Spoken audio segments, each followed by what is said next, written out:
Terima kasih kerana memilih channel ini untuk mendapatkan berita terbaru setiap hari. Bagi anda yang pertama kali berada dalam channel ini, sila pertimbangkan untuk tekan butang like, subscribe dan komen video ini untuk penambahbaikan pada video akan datang. Berita politik, berita semasa, berita ekonomi, berita kesihatan, pendidikan dan segalanya ada dalam channel ini. Salam sejahtera Malaysia, berita terkini dipetik daripada malaysiakini.com bertarikh 20 Oktober 2021. Isu Pulau Batu Putih, Dr. Mahathir jawab Sultan Johor. Ulasan, tidak wajar kita banding Langkawi dengan Pulau Batu Putih. Langkawi adalah pulau yang diiktiraf sebagai pulau milik Malaysia, sedangkan Pulau Batu Putih ialah benting atau dengan izin sandbank yang dituntut oleh dua negara. Langkawi tidak pernah dituntut oleh Siam dan pegawai kerajaan negeri Kedah tidak pernah menyatakan kepada Siam bahawa Kedah tidak anggap Langkawi bukan milik Kedah. Sebaliknya, kerajaan Johor melalui surat telah menyatakan bahawa Johor tidak menuntut Pulau Batu Putih sebagai milik kerajaan Johor. Kemudian Malaysia mendakwa Pulau Batu Putih adalah milik Malaysia, maka ini dipertikai oleh Singapura dan berlakulah kontroversi. Percubaan secara rundingan untuk Malaysia memiliki semula Pulau Batu Putih bertahun-tahun tidak berjaya. Singapura masih mendakwa Pulau Batu Putih adalah milik Singapura. Apa pilihan kita? Kita boleh berperang untuk rampas Pulau Batu Putih, tetapi kos dan korban jiwa amat tinggi. Ia tidak lagi dapat diterima oleh kita, lagipun belum tentu kita menang. Kita terus berunding tetapi tidak menghasilkan apa-apa keputusan. Kita dan juga Singapura bersetuju untuk rujuk kepada International Court of Justice ICJ. Tetapi untuk ini, kedua-dua pihak perlu berjanji secara bertulis akan menerima apa saja keputusan yang dibuat oleh ICJ. Tidak ada rayuan terhadap keputusan ICJ. Keputusan ICJ adalah muktamad. Rujukan kepada ICJ hanya akan diterima oleh ICJ jika perjanjian menerima tanpa soal dan keputusannya dihormati.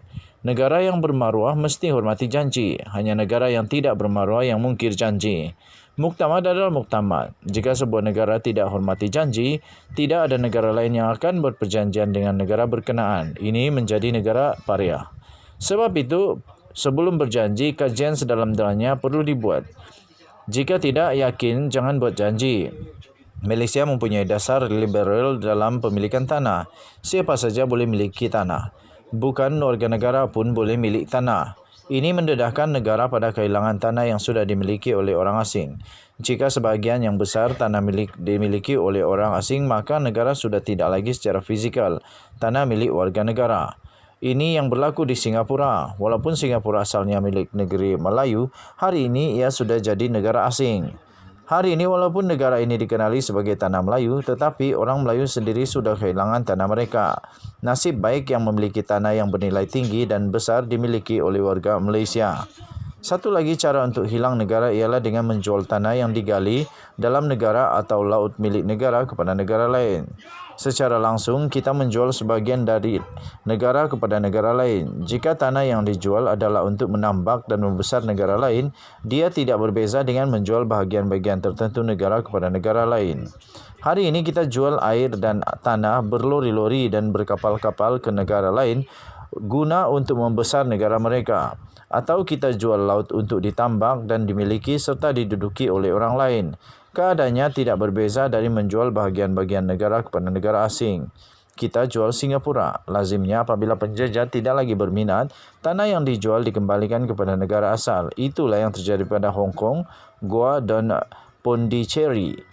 Tetapi tidak Singapura. Tanah dan air yang kita jual ke Singapura untuk membesar pulau itu menjadi kawasan milik penduduk Singapura dibangun di bawah kuasa kerajaan Singapura. Itulah sebabnya kerajaan Malaysia melarang penjualan tanah kita dan mempertikai jualan air kepada negara asing. Malangnya beberapa pentadbiran kerajaan Malaysia rela untuk dibayar 3 sen untuk 1000 galen air mentah kepada negara asing kerana malas atau takut menutup hal. Ditulis oleh Dr. Mahathir Mohamad, ialah bekas Perdana Menteri dan ahli Parlimen Langkawi. Tulisan ini asalnya dipetik daripada blognya dengan tajuk Langkawi versus Pulau Batu Putih. Tulisan ini tidak semestinya mencerminkan pendirian daripada Malaysia Kini dan tidak semestinya mencerminkan pendirian daripada channel ini, The Twin TV. Tulisan ini ditulis oleh Dr. Mahathir Mohamad. Kita jumpa lagi. Salam sejahtera. Bye-bye.